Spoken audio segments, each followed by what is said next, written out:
Շնորհակալություն հարգելի գործընկերներ, մենք հենց նոր մերժեցինք ընդդիմության առաջարկը ազգային ժողովի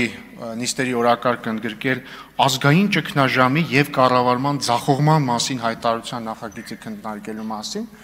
բայց մի հետաքրքիր իրոնիա կա էլի այս ամեն ինչի մեջ։ Ազգային ճգնաժամի եւ կառավարման ձախողման մասին են ուզում խոսել երկու խմբակցություններ, որոնք ընդամենը 6 ամիս եւ արդեն 2 օր առաջ քաղաքապետ ընտրեցին,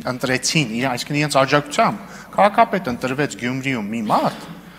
որին պահանջվեց ընդամենը 6 ամիս 1 օր ըստ հակակոռուպցիոն կոմիտեի, որպեսզի ինքը կաշառք լափի եւ բռնվի։ Փայլուն կառավարչական ունակություններ ունեք դուք այս երկու խմբակցություններով։ Ու եթե ձեզ թվում է, որ դուք ուղղակի կողքից sense աջակցում եք, ըստ ձեր լեզվամտածողության քաղբանտարկյալ Վարդանիկին, դուք սխալվում եք, դուք ուղղակի չեք աջակցում, դուք ուղիղ քաղաքական պատասխանատվություն եք կրում ենթադրյալ կաշառլափության համար։ Դուք երկու խմբակցություններդ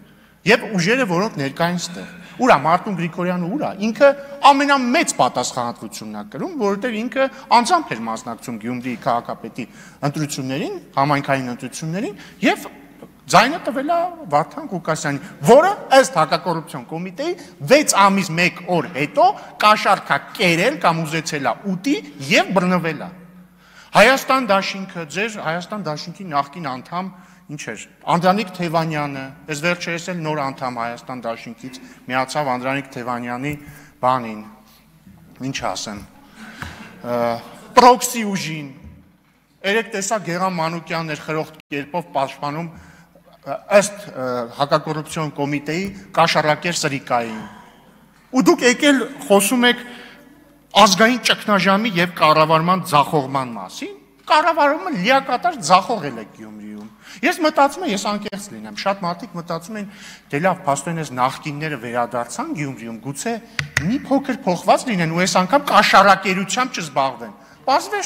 Պարզվեց չէ, ընդամենը 6 ամսվա մեջ վերադարձան ըստ հակակոռուպցիոն կոմիտեի իրենց սիրելի զբաղմունքի։ Շնորհակալություն։ Ալխաս Ղազարյանը, անում է Վահագն Ալեքսանյան, ամեցուկ։